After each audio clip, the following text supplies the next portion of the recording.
Assalamualaikum warahmatullahi wabarakatuh. Perkenalkan, nama saya Rukaya, NIM 21081110048. Di sini saya akan mempresentasikan atau menjelaskan mengenai materi kelas 10 tingkat SMA atau Madrasah Aliyah, yaitu tentang kaidah-kaidah kebahasaan di dalam teks hikayat dan juga cerpen. Tujuan pembelajaran di dalam kaidah-kaidah bahasa teks hikayat dan juga cerpen ini yang pertama yaitu untuk memahami kaidah-kaidah bahasa yang digunakan untuk menulis teks hikayat dan juga cerpen.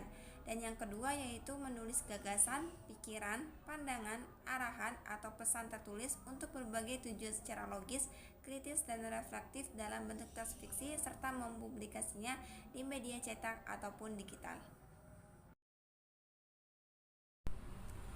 Baik, yaitu pengertian teks hikayat. Hikayat merupakan karya sastra lama Melayu yang menceritakan sebuah kesaktian, kepahlawanan, atau hal-hal goib tentang seseorang. Hikayat disebarluaskan secara turun-temurun dari lisan ke lisan kepada masyarakat sebagai hiburan atau pelipur lara. Sebagai karya sastra lama yang populer di masyarakat Melayu, hikayat memiliki fungsi sebagai pelipur lara maupun pembangkit semangat juang. Kaidah kebahasaan teks hikayat. Yang pertama yaitu ada kata arkais. Kata arkais yaitu kata-kata yang sudah jarang digunakan dan bersifat kuno seperti syahdan, sebermula, sahaja, dan yang lainnya. Kemudian yang kedua yaitu gaya bahasa atau majas. Menurut Tarigan mengemukakan bahwasanya gaya bahasa adalah cara mengungkapkan pikiran melalui bahasa secara khas yang memperlihatkan jiwa dan kepribadian penulis atau pemakai bahasa untuk meningkatkan efek dengan jalan memperkenalkan serta membandingkan suatu benda atau hal tertentu dengan benda atau hal lain yang lebih umum. Di antaranya, majas yang sering ditemukan yaitu majas hiperbola, majas metafora, majas personifikasi, dan majas simil. Kemudian yang ketiga yaitu konjungsi. Penggunaan konjungsi atau kata hubung yang digunakan dalam cerpen dan hikayat adalah konjungsi penanda urutan waktu atau kejadian.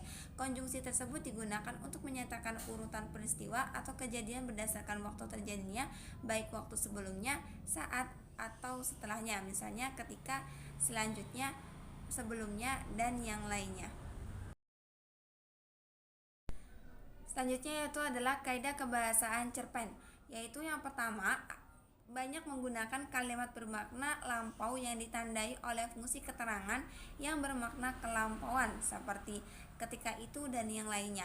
Kemudian yang kedua yaitu banyak menggunakan kata yang menyatakan urutan waktu atau konjungsi kronologis, contohnya seperti setelah itu dan yang lainnya.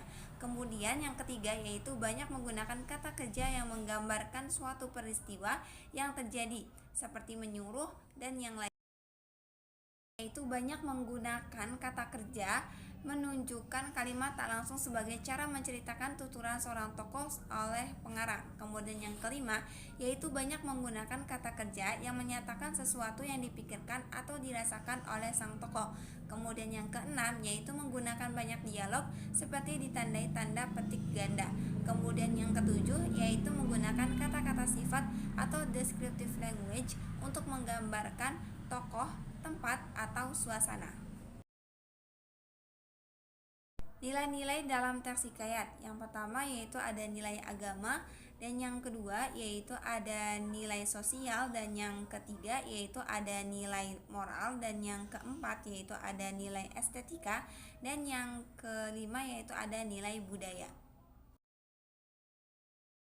Nilai-nilai yang terkandung dalam teks cerita pendek tidak selalu sama, tetapi tergantung pada isi cerita yang terdapat pada teks tersebut.